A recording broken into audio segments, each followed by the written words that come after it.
Hello, everybody. Welcome to the Link Show. Thank you very much for joining us. My name is Dougal, and alongside Rhoda, it is just wonderful to have you here with us today. Welcome, everybody. And it's good to be back, Dougal. I It missed is. you. I mean, wow, welcome, everybody, to the Link Show. Yeah, and during the Link Show, and what we do is, of course, we talk all things Northlink, and oh boy, it is always exciting. And today, of course, we're bringing you something really important, something we should all be very much aware of, and something that should be supported by just everybody, of course, and Northlink definitely doing that. But before we go any further, of course, let's not forget what you got to do is definitely subscribe so you can stay abreast and, of course, in full swing of things that happens with Northlink. So that is really important that you do that.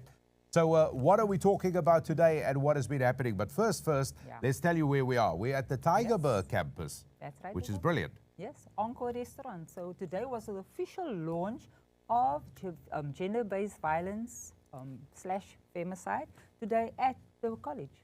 Yeah, and this is actually what we're going to be talking about, Yes, Rhoda. yes, Dougal, that is correct. Yeah, so this is just what it's all about. So let's get straight into it because all TVET colleges, student support services, academic staff, SRC and external role players will all in this challenge and with this launch together. Now, first up, let's give you a little bit of background information because gender-based violence, which is a term we hear a lot in GBVF, and the F stands for gender-based violence, femicide, and that is really the whole abbreviation there. And femicide, gender-based violence, is basically, as we all know, it's any harmful act directed at a person's body, sexuality, or well-being, rooted in unequal power relations between genders. Now, when this violence becomes deadly and a person is murdered specifically because based on their gender, this is called femicide. Now, the goal is to increase the number of students reporting and seeking support for GBV, which is so important. It is very important, Dougal. The end of GBV 100-day challenge is part of South Africa's broader national effort to combat gender-based violence and femicide, rooted in the implementation of the National Strategic Plan in NSF and GBV. And guys, did you know, South Africa holds the shameful distinction of being one of the most unsafe places in the world to be a woman. Did you know that, Dougal? How sad is that? Yeah, and it is one of those things that a person can't be too proud of to be a South Definitely African. not. But yeah, South Africa holds the shameful distinction of being one of the most unsafe places in the world to be a woman.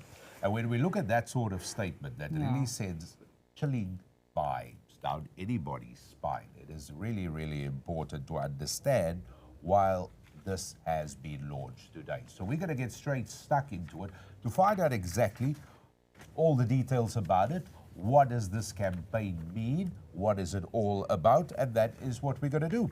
So our very first guest joining us here on the Link Show is Jody Lee Williams. And Jody is the Student Liaison Officer for Health and Wellness from the Protea campus. So she's also not at a regular campus, but she's here. And this is great. And Jody, welcome to the Link Show. Thank you so much for joining us. Thank you so much for having us and for spreading awareness on something so important for the college and for the country as a whole. It Definitely, is. definitely. And I'm glad you put it that way because this is really what it's about. That last statement that Rhoda sort of ended up with this is South Africa is regarded as one of the most unsafe places for women. That's a chilling statement. It really is. It really is. And like Mr. PK, our CEO mentioned earlier on, that the college itself is kind of like a representation of what the country is. And so we can't also say that our colleges are safe because we know that South Africa is not safe for women. So this is why it's so important that we take these actions and these efforts on our campuses, at least a little bit of effort, and eventually it builds up to something. To bigger. that. And then obviously the question is, because you're starting with a 100-day challenge, what is the challenge? Okay, so the Gender-Based Violence and Femicide 100-Day Challenge is a platform that was created for stakeholders in response to gender-based violence. So these stakeholders are the stakeholders that were invited today. It's your different colleges around South Africa, your municipalities, your courts and departments such as the Department of Social Development, because we know that everybody plays a part in this. Mr. PK mentioned today that street lights being fixed even has an effect on the amount of incidences that take place. So this is why places like the municipality are so important to get involved in this. And so this collective were very important in shaping the national strategic plan together with the South African government towards the eradication of gender-based violence and femicide in South Africa. And if you go and look online, you'll see those pillars, and there are 6 different pillars. So when us as staff in student support services at Northlink went for training, they tried to emphasize that we can't do this all on our own. Wow. This is why everybody has to get involved, and that this big goal of eradication, it's very big. We can't do it ourselves. We therefore have to break it into smaller goals and smaller objectives. And so our objective and the pillar that we're focusing on is the 4th pillar, which is response. Okay. And so as student support services, we are at the forefront. We receive those students, and so it's important that we focus on the care, the support, and the healing journey with that students. So not just about having the service there, but also quality services, and that students are aware of that service. Sure. And so that is what our focus is for the 100-day challenge. And the main goal is to increase the reporting of incidences on our campuses. Oh, okay. And therefore, with the reporting comes support. Of course, we want to assess where that person is. Sometimes they do just want to report it and they don't want to take action yet. But we will be there to help care and support them and eventually take them on to their healing journey. Yeah. Let me ask you this, Jody. So you're focusing on that one pillar, as you said. Now, across this, the 100 days that we have, that this all will launch now, what type of initiatives do you have? Do you have something happening, let's say, at day 20, day 30, whatever the case is? So as I said, we know there's 100 days. And Ms. Adams, our Assistant Director for Student Support Services, mentioned earlier on that that everybody needs to get involved on all levels, not just student support services, it's also our staff and our students. And so the different initiatives are taking place on a more holistic level. So that's not just with the individual and the student that reports, but also on a group and a community level. So on the individual level, we have our counselors, we have on our different campuses that students can report to.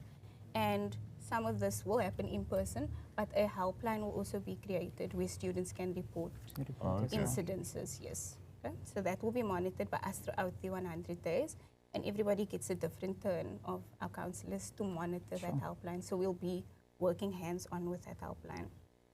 Then on a group level, we'll have different initiatives such as self-defense classes. Oh, wow. And this won't only be for our students, because we do offer it to our students at this point through our Sports, Arts and Culture department, but it will also be offered to staff at the different campuses, as well as classroom-based workshops. So we already do in-walkers or dialogues with students on gender-based violence, but we'll do this on a larger scale now and really push it into all of our classrooms and get access to those classrooms.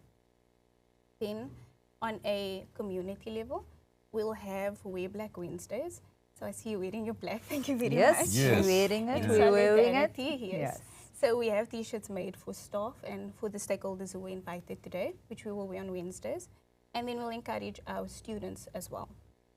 And the way we're going to incentivize this is, together with our marketing department, they will do visits to our different campuses, and they'll ask students questions based on the information that we put out on our social media platforms.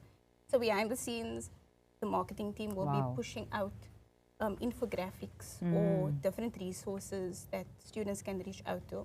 So a question we ask to them, and if they get that correct, then they will receive a spot prize. Okay. That's just one of the things. We're ending it off with the solidarity walk as well. Oh, lovely. So that is not just for our, we're not just going to have it on one of the campuses, because then that remains within our campus.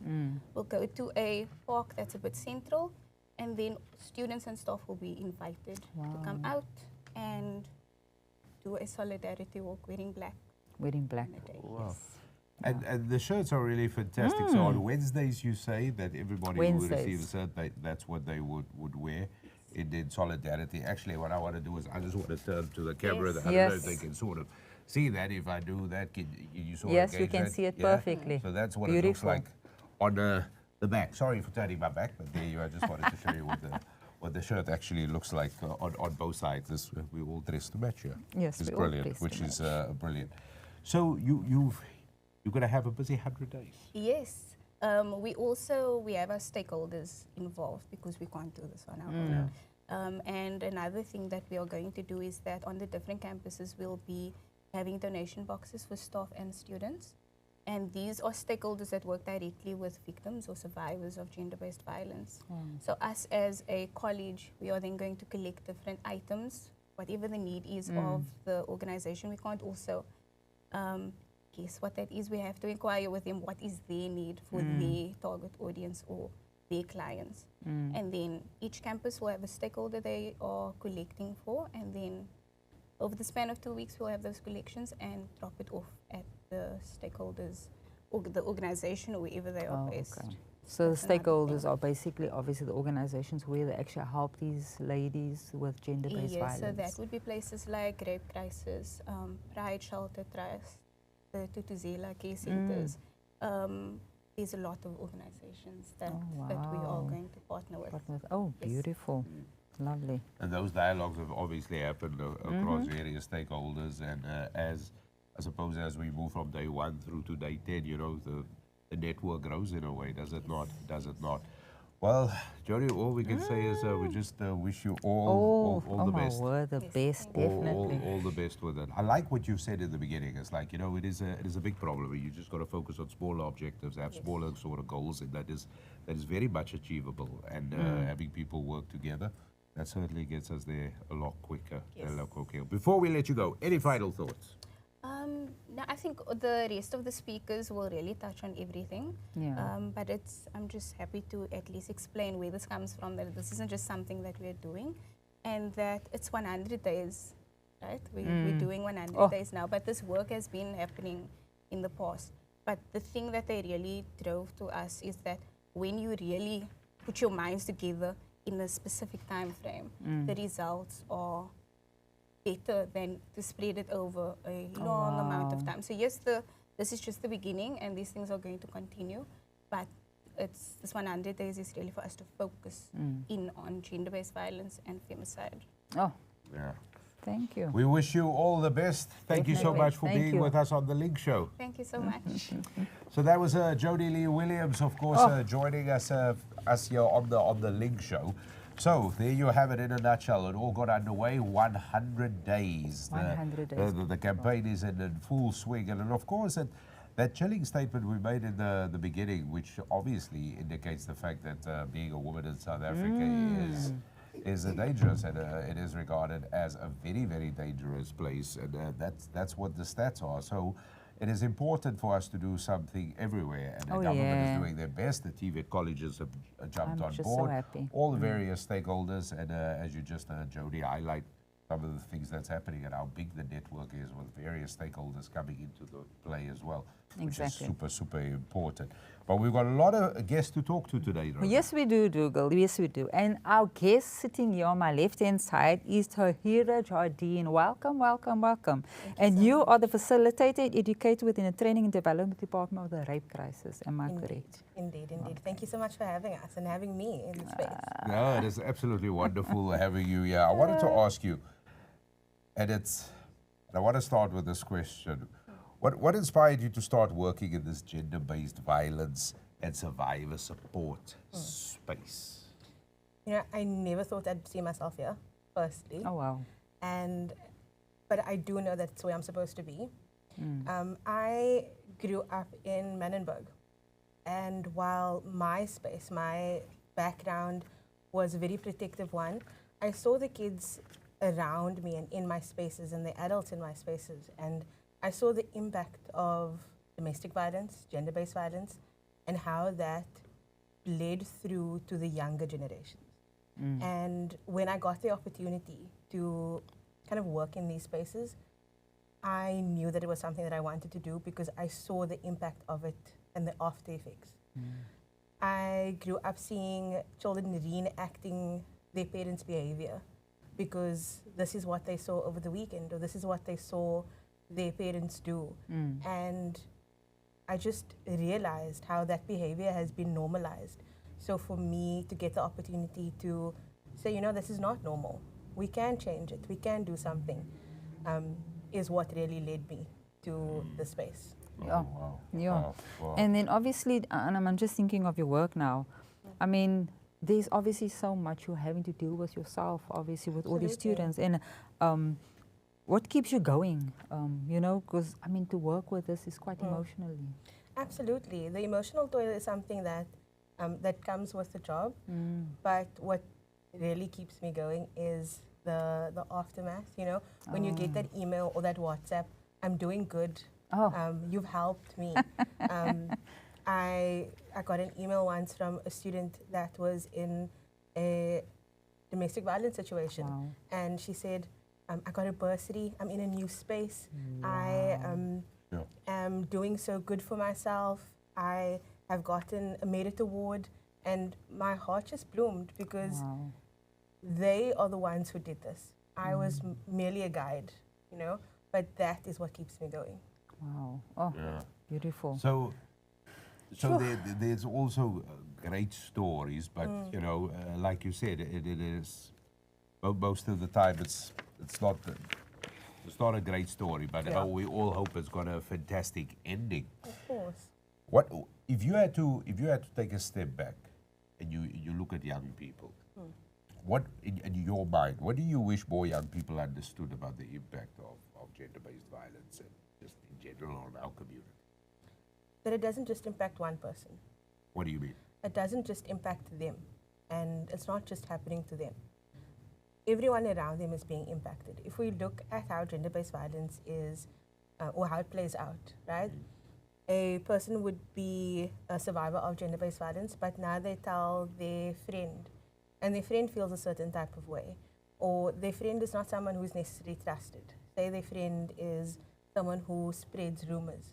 So now that rumors get spread onto other friends, and this person now gets stigmatized, this person gets victim blamed, the survivor's story gets spread everywhere, and it affects so many other people because now other people don't want to speak up.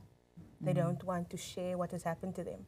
They are afraid, fear-mongering and silenced because someone already said something and now nothing happened or people blamed them. So what I want youth to know is that gender-based violence affects communities. It is not just one person being affected. And we need to be mindful to not spread rumors and change the narrative. Move away from a society of victim blaming and victim shaming and start blaming and shaming the ones doing it.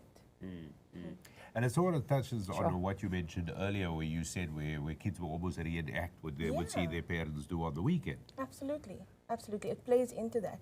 Because again, it happened to the mother or the father, and the children see it, and then they reenact that, and they take it to school, and the teachers see it, and it affects the school environment, and it's a never-ending cycle. Yeah.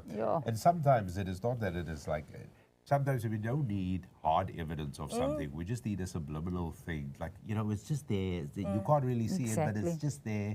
And tomorrow is there again, and tonight is there, next week and Tuesday, and by 6 months down the line, it's become a norm it is there. So I kind of, I understand what you mean by that. Yeah. And I'm just thinking now, because the reenactment, obviously, somebody needs to step in and say, but that's not normal. So if one comes to realize that, look here, what's happening is not right, how does it appear? How do they actually then get in contact? What would you tell them to do? If you see this happening, you will realize that you've got an issue, there's a problem there. What do they need to do at that point? Who do they confide in? Who do they speak to? I think the first thing I would say is don't jump into the blame game. Don't jump into, oh, this child did that or this one did that and we need to fix it. Jump in or start with, is this child okay? If it is in a situation with children, for example, what is happening in this child's life that this is the way they are behaving? If it is someone, in a more grown-up adult space coming to you, I would say your first thing is to tell this person that they are believed. You know, I believe you. Wow. It is, I hear you. And then there are organizations within our spaces that are not made aware of, such as Rape Crisis. You can call us, you can reach out to us. We have an Instagram page, shameless plug. We have an Instagram page and Twitter page. We have a website with all our information. And then also there are places like a Tutuzela Care Center. And there are other organizations who are willing to help in these spaces. Oh, wow. They are not alone, you know? So I would say believe them and assist them in getting the proper support. Wow. Yeah. I like what you said, believe them, because that's actually what I wanted to ask you.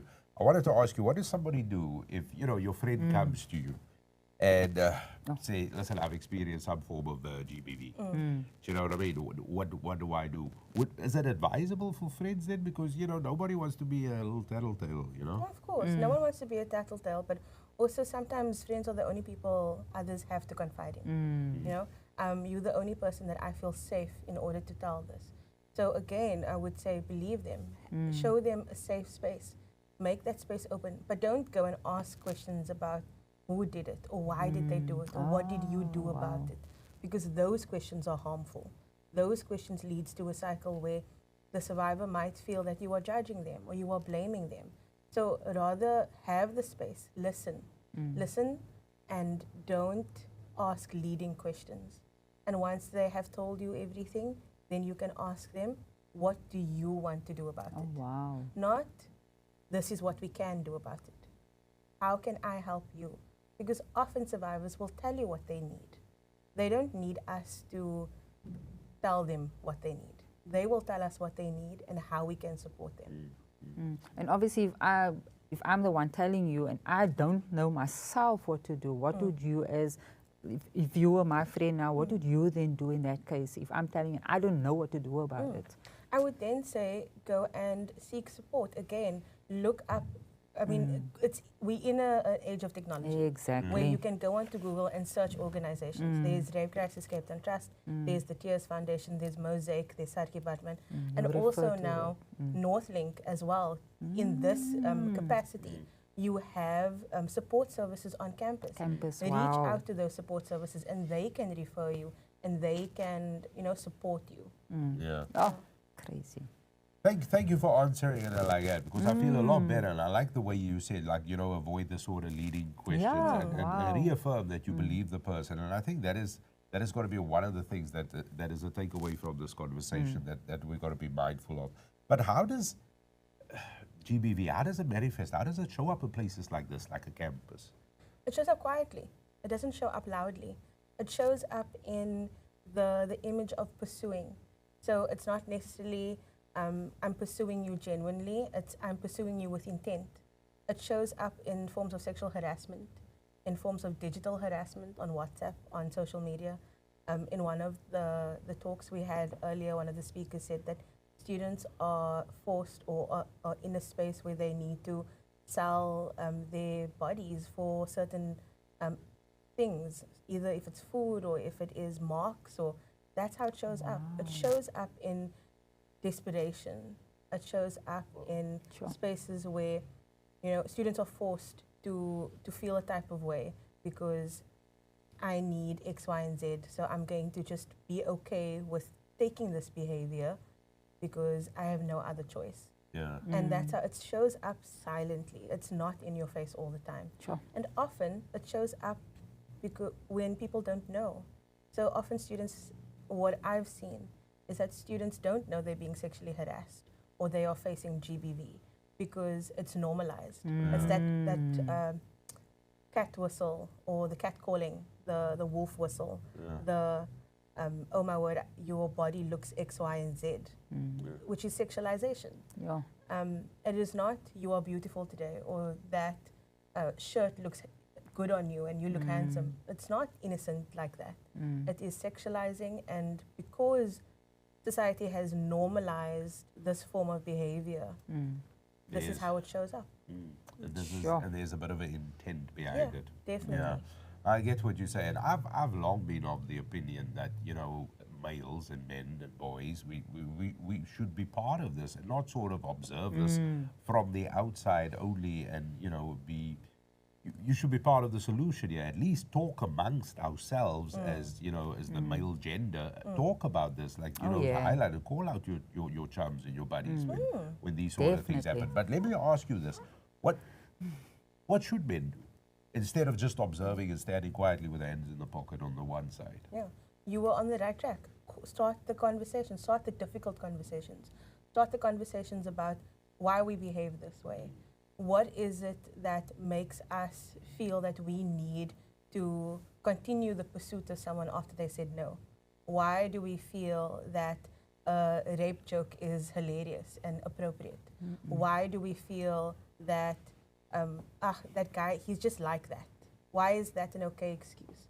Call out behaviors that perpetuate GBV. Call out behaviors that are harmful. And not only to women and children, but in your friend spaces as well. Friends making fun or laughing at others because they're not manly enough. What does that mean? What does being a man mean to you? Have these difficult conversations, because opening up the space for these conversations would allow us to understand where you are coming from and what it is that needs to change within our environments. Yeah, and I'm listening to you now. I mean, that's one of the changes, obviously, that needs to happen, especially on campuses as well. And what would you advise would be small things, that meaningful actions that students can take on campus to make it a safer space, obviously, for everybody? I think to be mindful of language, you know, to be mindful of how they say certain things, calling out behaviors, small things like ensuring that you provide safe spaces and judgment-free spaces, making sure that your friends are comfortable around you enough to say, you know, this happened to me and I don't know how to feel about it. Can you just sit with it? Small things like saying, you know, this makes me uncomfortable. And even smaller things, asking, hi, can I hug you today? Oh, wow. Or can start the conversation around consent. How are you? Can I take your hand? And once you start implementing those small things, you will see how small actions lead to bigger change. Wow, I love that. Yeah. And it does start off then as a bit of a culture shift. Yes, absolutely. Isn't it? Is that what's going to change? Because it's also, if you look at it, it's sort of, the campus operates within a world inside a different world. Do you know what I mean? Wow. Because something could happen outside of the walls of campus, but the problem then comes here, you know, or the person who experienced the, you know, who's on the at the receiving end of everything. That person is then here, but at least there is then a sort of outage, if I can say that, or at least there's a support structure here within the campus to help the person. So it's almost like a world without a world and inside a different world. And that makes it difficult. When we talk about cultural change, and I like the thing that you've said, like just getting the consent for something as, can I touch you, can I shake your hand, or, you know, that sort of thing. That is something that is happening a lot more within every day across society. You see it everywhere now, that is sort of happening. What else is there that we can add to that?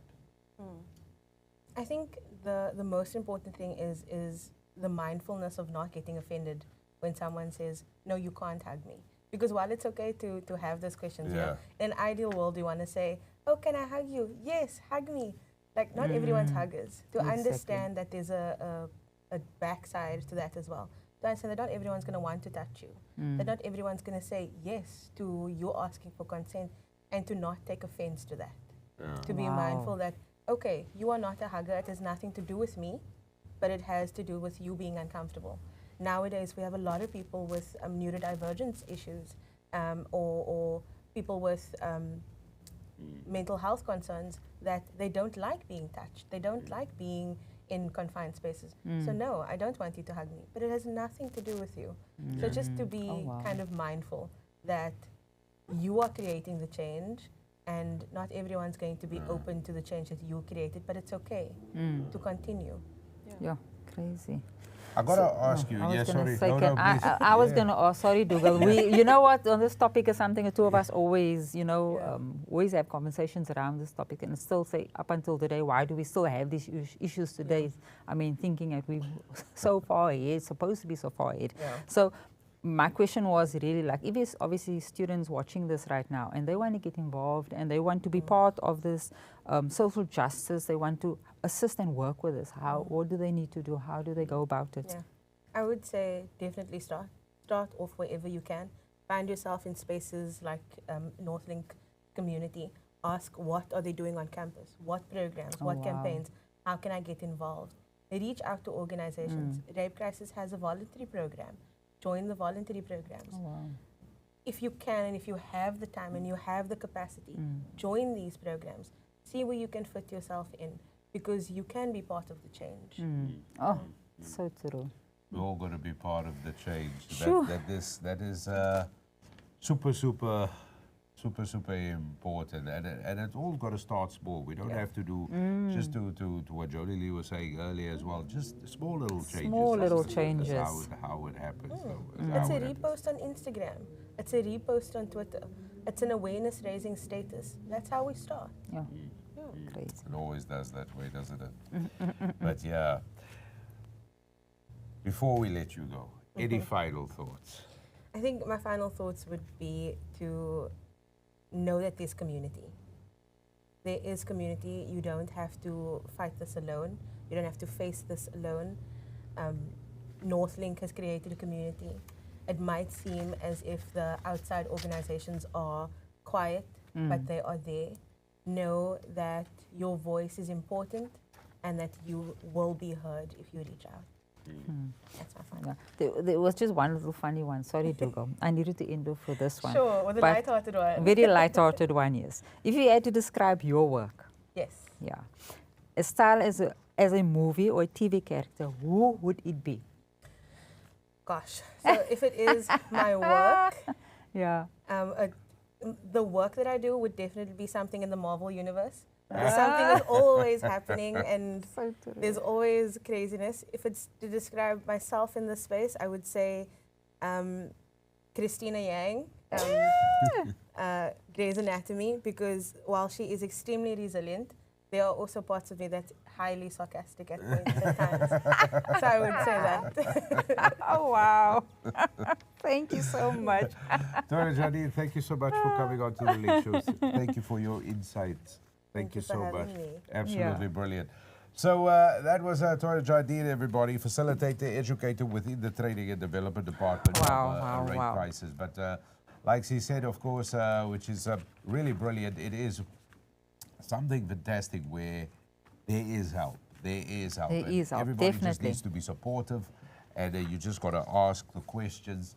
And just to start off very, very simple with something which she said earlier, and I just want to highlight that again, which she says, you just say to your friend, whoever it is, I believe you. I Exactly. believe you. And let's not avoid the leading questions. Let's avoid the leading questions because, you know, this is not about a blame game, but definitely advise and nudge people towards professional advice. That, in That's a what it's nutshell, about. that is it. And it is really fantastic that at Northlink those facilities would be here. Exactly. But we've got more guests. Yes. It is a jam-packed show today, which is good. Hey, Lorena? It is definitely. And our next speaker is Bonita Williams. Welcome, Bonita. And a student liaisons officer for health and wellness at the Paro campus. Is that right? Welcome, welcome. All well your side, Bonita? Everything well, considering. So quite a bit that we're going to talk to you about today. And so who's all responsible for then executing the GBVF camp approach on the different campuses? Okay, so we've established a team in Northlink, and this team has gone on training out lovely. in Wellington, nice hotel setup. So we are headed, our team is headed by our Assistant Director of Student Support Services, Ms. Nadia Adams. She is our strategist. So Okay. the challenge strategist is what we refer to her as. And then our senior officer, Ms. Zelda Durrell, she will be our coach, our challenge coach. And then myself, Jody Lee, who we've met earlier, and the Yes. other counselors within the Northlink space, we are the team leaders. So each of us will take this to our individual campuses, where we will liaise with our SRC, our campus management, our student corps on the campus, who is obviously the receivers of the service, as well as our stakeholders. So we are responsible for driving this campaign on campus level, making sure that our students reach out and get the help that they deserve and that they need. And so obviously you guys all got together, and this is how you also came about with 100 days, what the program ahead, because all of you obviously need to get together and make decisions on this. Yeah, yeah. Yeah. So part of the training was to define what we are going to specifically focus on within our college, because like Jody said earlier, there's so much to do. It's so vast. It's such a big thing. How do you eat an elephant? Exactly. Oh. Bite by bite. So we needed to decide what is our bite going to be. What are we specifically going to target within this 100 days? Because 100 days can go so quick. Okay. So we need to at least do something that we at the end of the day can honestly say it has made an impact. And we have looked at what we are dealing with in our college, and we find that our students don't come forward as much as we like. So we are targeting specifically the reporting, and then those that report, we need to give them quality care. Wow, wow. Let me ask you this, because this is a bit of sideways. If nobody comes forward, if nobody ever says, if there's no alarm bells, no nothing, does it mean that the programs need to go a little bit more in depth, or does it just mean we're living in a perfect world? No, unfortunately, we wish Oh, that we could be wish, the eh? case. Well, if something like that were to happen, if by magic we find no one is reporting, no one is coming forward, then we need to maybe relook at our strategy. Why is no one coming forward? You know, there must be a reason. Because there's access to servers, we've advertising it, we're broadcasting it, we've created platforms where students can get the help anonymously, even if they want to go that route. But why are they not putting up their hand and asking for help? So then we need to maybe spend another 20 days and specifically do a drive around that. Yeah, why are you not reporting? Exactly. So, Marita, so you within the Paro campus, right? Yes, And as you said, there's of course a team, so every campus across the Northlink spectrum would have that person. Yes, driving the initiative on campus level. Okay. Now, I know you touched on it a little bit in terms of broadcasting, there's various platforms, but where can students access or services, where can they report an incident and receive support ultimately? Well, fortunately for us, our students are accustomed to student support services on the campus, so they have a dedicated staff member, at the very least one. Fortunately enough for us at Paro, all four of us are there. So they can go to those already existing services. Myself as the counselor on campus, they can come to me. We have the GBV email address that we've set up now. So it's report small caps and GBV big caps at northlink.co.za, which again can be used anonymously if they don't want to put their details and send it from someone else's email address if they wanted to. And then they have on campus our SRC, which is a valuable source of spreading the message. It's also their mentors, their peers. So they can report to the SRC if they needed the help. And then also lecturers. We're going to engage with our staff on the campus, our campus management staff first and foremost, to spread the message. So students have all options, various avenues that they can report to if they want to put up their hand for help. But the one thing that strikes me from everything you say is the fact that it is accessible.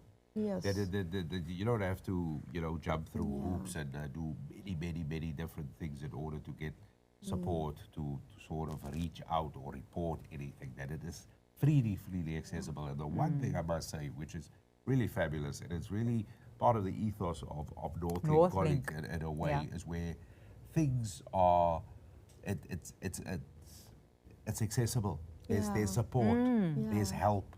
And you can use any medium to your availability. You don't need to have data or a smartphone. You can knock on anyone's door for that matter and just say, send my name to student support, I need help. And you don't need to elaborate why you need help. Your name will be sent to me, your number, and then I make the call confidentially, and then just ask you, why did you say you needed help? Is it possible for you to come see me? Do I need to come to you? Do we need to do this telephonically? Whichever way works for the student. Do you do that most of the time? Let me ask you this, just from a professional thing, just what you've done, that you actually physically go to the student? Yes, we have a current scenario where we don't unfortunately have counsellors employed at every single one of our campuses. We've unfortunately lost some staff due to better opportunities, but that does not mean that the service at the campus will stop. So we are sharing the responsibility, the 4 of us that are left. So if I need to go to another campus to see a student, then yes, we do that. And just with your experience, obviously working with all these students, where we're finding ourselves with the GBV now, /F, this is perfect. This is what was needed. Government needed to step in. Am I correct? Because is this what you are experiencing, the challenges that these kids have? And we needed this now to obviously highlight there is an issue? I think so, yes, to a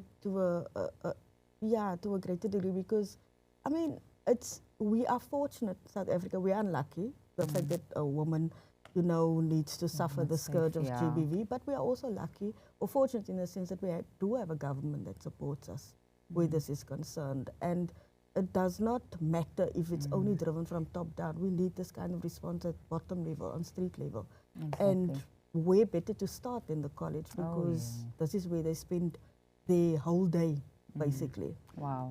And if we are not reaching out to them to get the help where they're at, then where will they go to? It's fantastic talking to you, and it's really reassuring and really brilliant to hear that the sort of help is there. But my final question is, please repeat that email address that people can This use. is an all-important email address. It is report, small caps, GBV, big caps, and it's one word, at northlink.co.za. So there you have it. And we've got it on the screen for you as well, viewers. So there you have it. Report GBV at northlink.co.za. Bonita Williams, thank you so much. Thank you so much, Thank you very much for Bonita. having me. And everything of the best. Thank you very much. Thank you very much. So that was Bonita Williams, which is a student liaison officer, health and wellness. And yes, she does her thing here at the campuses. But very important, though, is that email address. The email address. It is one way. It is just launched, so we're going to give it a bit of extra love, which is lowercase report, and then, of course, capital GBV at northlink.co.za. That is it. You will see that on your screen right there as well. But just to highlight what Bonita was saying as well, that there are various avenues, of course, for you to explore. So whether you speak to a lecturer, whether you speak to support services, so student support services, there are various ways. The one avenue she mentioned was SRC. That's right. That's one of the avenues, SRC. And this is the reason why we actually have our SRC members here with us right now. Yeah, so welcoming to the Link Show, we've got the 2 SRC members that we're going to be talking to, which is Desiree Davids and Zoe Abrams. They are student representative council. The one is the residence officer, you an academic officer. Is that right? Yes. Wow. Firstly, to both of you, welcome to the Link Show. Thank you very much. Lekker, man, lekker. And it is wonderful to see you. Desiree, let's start with you. What will be the role of the SRC during this 100-day challenge? Okay, for the SRC, the 100-day Gender-Based Violence and Femicide challenge will be, we are, as the SRC, we amplify and we are the voices, the primary voices of all the students. They express through us, and we amplify what they go through and what they, how to put it out there, how to ask questions, how to go to management, liaise, and mention, I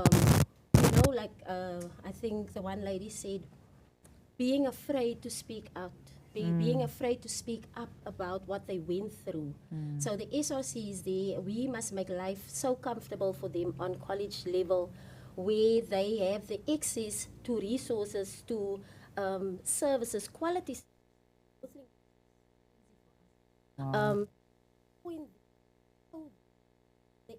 Where they can get the necessary help and assistance on campus level from our Triple S staff.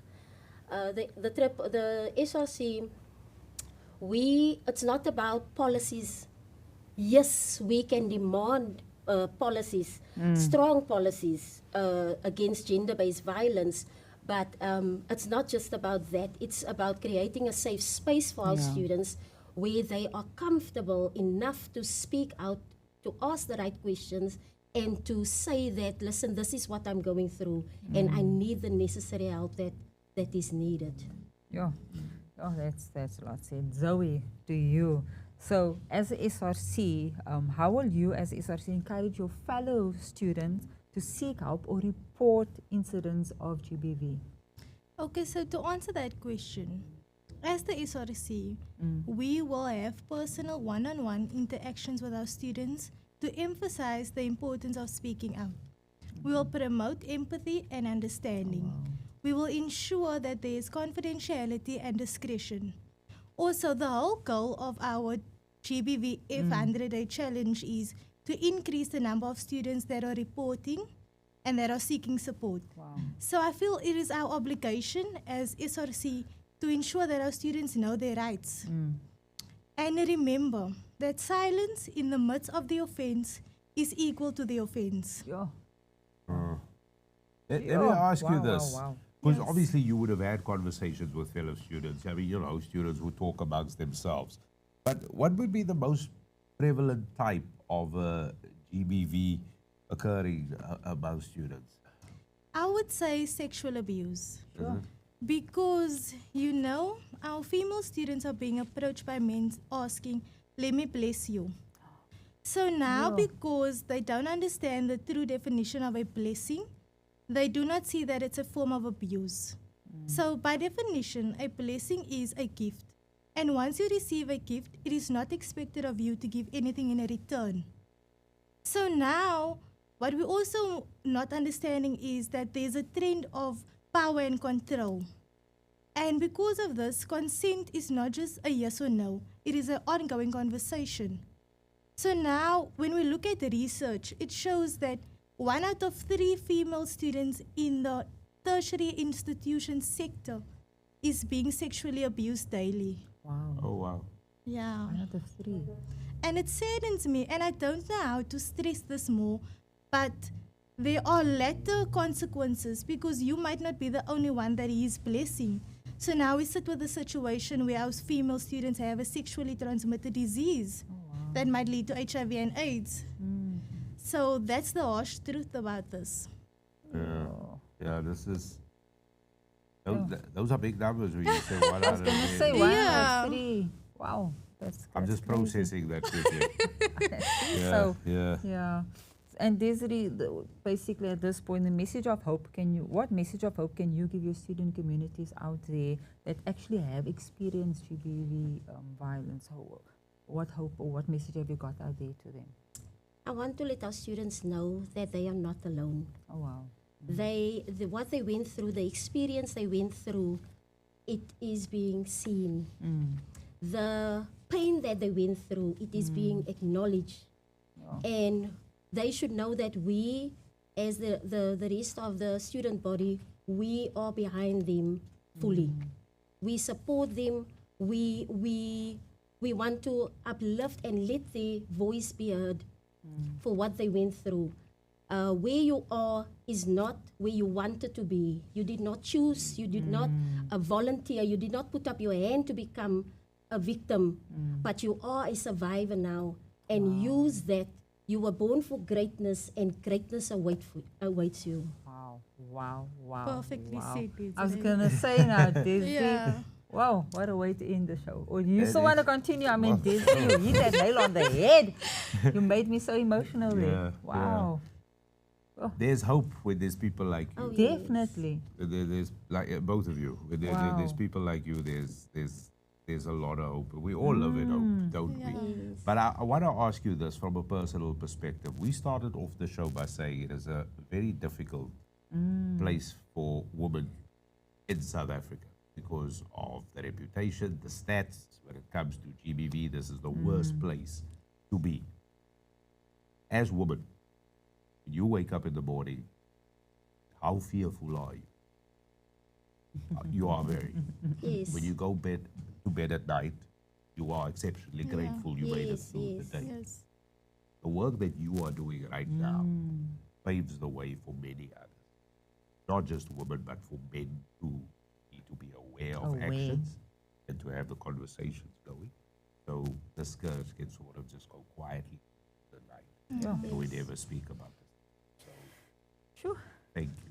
Thank you for having us. Wow. Thank you so much. Keep on doing the good work, ladies. Thank Keep you. doing the Well work. done, well done. Keep doing it. Thanks, guys. Thank you so Thank much. you, brilliant.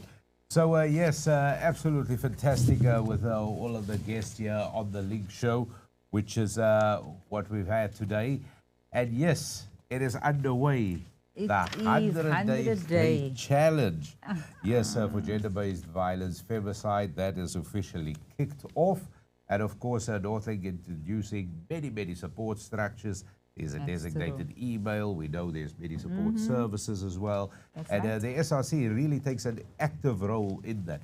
And it is one of those things that highlights, which we say many times, not just, and especially on the Link Show, that this highlights the essence of Northlink, that also highlights yeah. why this is a fantastic tertiary institution. Really it Definitely. is. It doesn't get better than this. It doesn't get better than this.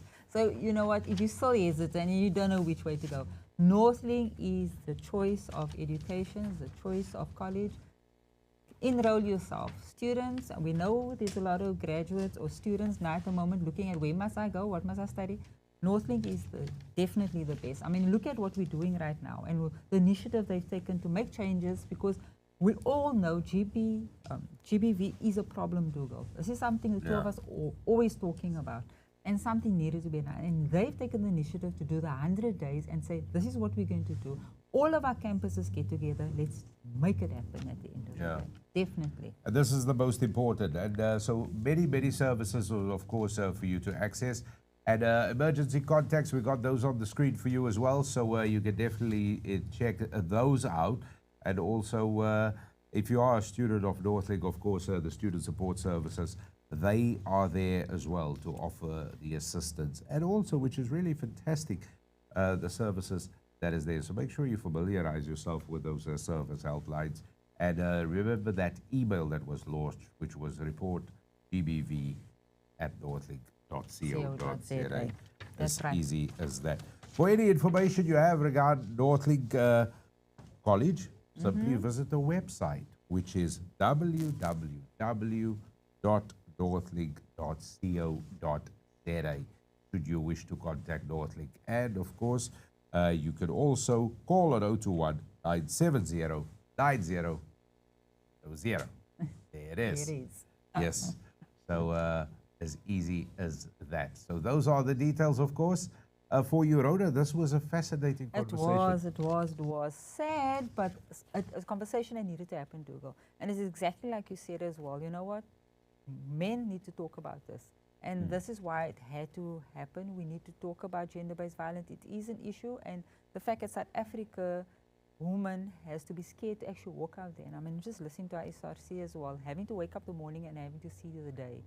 It was something we needed to discuss. So very good subject choice. And it's lovely to be back on the Link Show. Yeah, it is Good great. seeing you. Yeah, likewise. So thank you very much for watching. Thank you very much for being with us. Also, big thank you to all our guests that came, of course, and we wish Northlink and all the shareholders and stakeholders with us 100-day launch campaign that took place as of today for GBV femicide, the F. Remember, F, don't forget the F. forget that. That is very important. All of that is taking place. We wish you all the best as well. So that is it for us from the Link Show. Don't forget to subscribe, and we'll see you on the next edition, the next episode of the Link Show. So for myself, Dougal and Rhoda here at the Tigerberg campus, look after yourselves and everybody around you. Bye-bye.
Thank